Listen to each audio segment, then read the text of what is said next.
Hola a todos, hoy les traigo el resumen del libro de la casa pasiva al Standard Passive House, escrito por el arquitecto Michel Basov. Y bueno, a lo largo de sus páginas se va a explorar a detalle el concepto de las casas pasivas hasta llegar al Standard Passive House. Así que sin duda este libro es un referente pues en todo el tema de la construcción sostenible.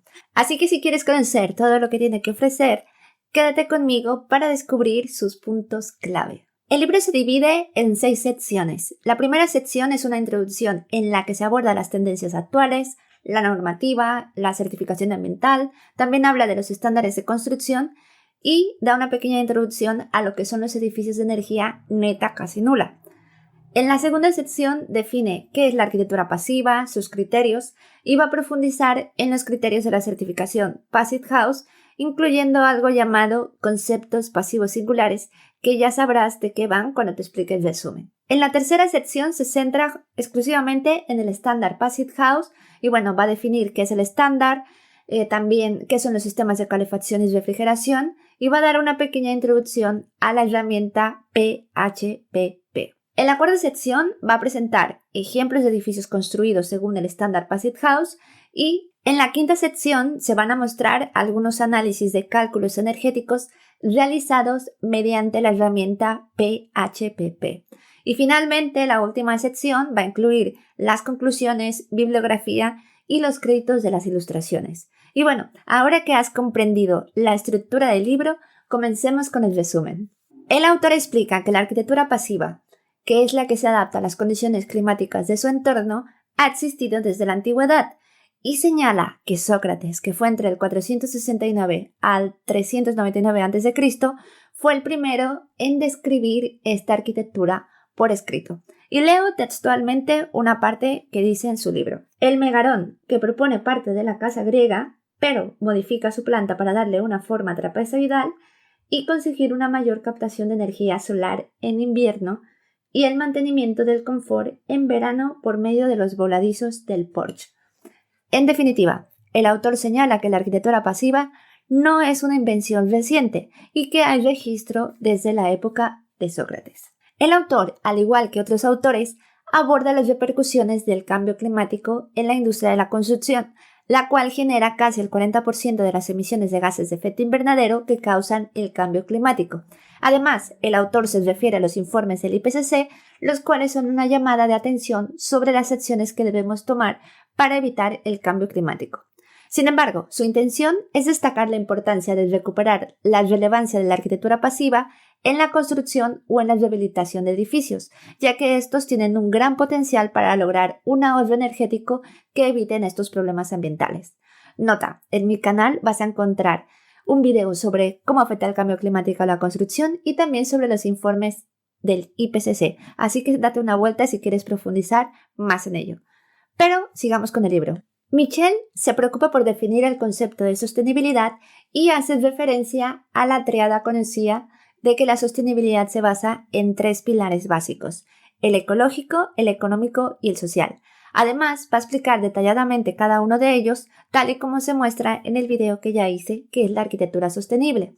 Pero lo importante de este tema es que el autor va a destacar que la parte ecológica comúnmente tiene una perspectiva más global, mientras que la económica y la social se van a centrar comúnmente en escalas más locales o regionales. Además, va a relacionar el concepto de sostenibilidad con las diferentes normas que se refieren a la sostenibilidad en la construcción y explica que existe una jerarquía en la misma. Así que para visualizar esta jerarquía, piensa en una pirámide donde en la base se van a encontrar las normativas nacionales relacionadas con la sostenibilidad. Después, en el siguiente nivel, se encuentran las certificaciones ambientales como LEED, BREEAM, etc. Y en la punta de la pirámide se van a ubicar los estándares de construcción que suelen ser más rigurosos.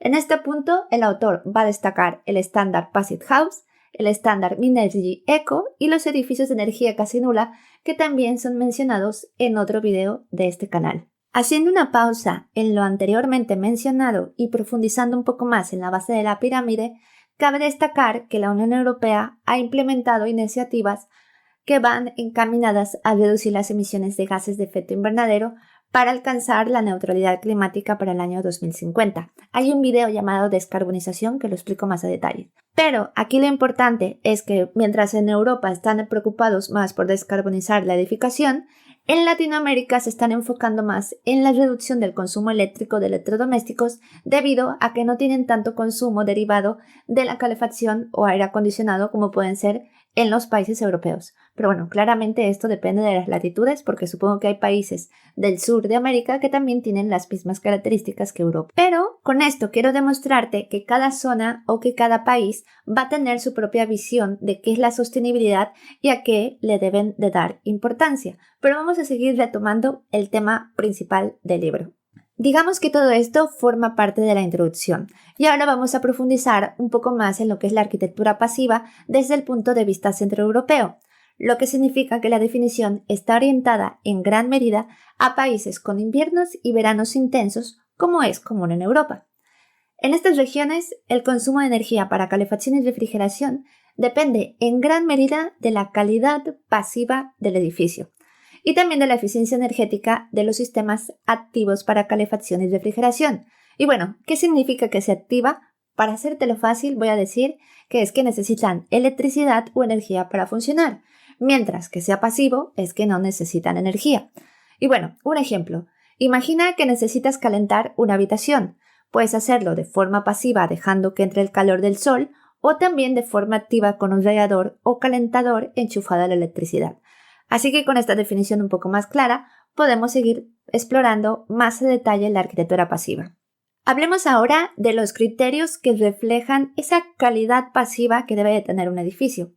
Sin embargo, aquí el autor va a puntualizar que estos criterios no solo se basan en la tradición de la arquitectura popular, sino que también se han desarrollado para satisfacer los requisitos de confort climático de un usuario contemporáneo durante todo el año.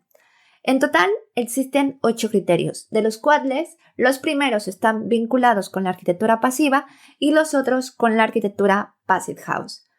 Veamos los primeros 3 criterios orientados en la arquitectura pasiva tradicional. En primer lugar tenemos a la orientación del edificio, el cual es fundamental ya que afecta la demanda de energía a través de la radiación solar y del viento de la envolvente. En segundo lugar tenemos la compacidad del edificio, la cual también es clave y se va a definir como la relación entre el volumen y la superficie de la envolvente. Y bueno, aquí lo que significa es que mientras más compacto sea el cuerpo, menos calor perderá ya que la superficie exterior es menor en relación a su volumen. Pero bueno, en mi canal de YouTube voy a explicar este tema más en detalle y con ejemplos, así que te invito a suscribirte para que puedas seguir aprendiendo todos estos conceptos. En tercer lugar, la protección solar es crucial. Si bien la radiación solar es una ventaja en invierno para calentar el edificio, en verano debemos tener cuidado y proteger las ventanas para evitar ganancias solares excesivas. Podemos lograr esto a través de protecciones solares o mediante el uso de materiales con mayor reflectividad. De todo esto lo explicaré en mi canal. Y ahora voy a hablar sobre los criterios relacionados con la arquitectura Passive House. Te había mencionado que algunos eran de la arquitectura pasiva, pues estos son de la arquitectura Passive House. El cuarto criterio es la calidad de la envolvente opaca, es decir, pues todos los muros que no son transparentes. Y este criterio va a depender del aislamiento térmico, que en sí sirve para proteger el interior del edificio de todas las condiciones climáticas exteriores. También interviene la inercia térmica, que va a actuar como un amortiguador para el exceso de energía que pueda entrar en los espacios interiores, ya sea en forma de frío o de calor. Y bueno, otro aspecto importante en este criterio son los puentes térmicos, que son zonas de los elementos constructivos donde se produce una variación en su uniformidad. Por ejemplo, si una ventana no está bien sellada, se puede perder temperatura a través de ella, lo que significa que en invierno pues va a entrarte el frío y en verano pues te va a entrar calor, cuando lo que tú quieres es estar fresco. Por eso es que todos estos puntos son muy importantes.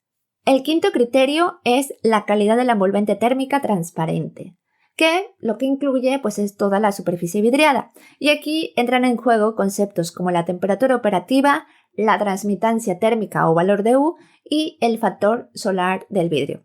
Y bueno, no te preocupes si no entiendes estos conceptos de inercia térmica, transmitancia, etc., porque justamente ahora estoy creando unas pequeñas cápsulas para explicar todos estos conceptos con más a detalle y próximamente los comenzaré a subir al canal. Pero bueno, continuamos con el libro.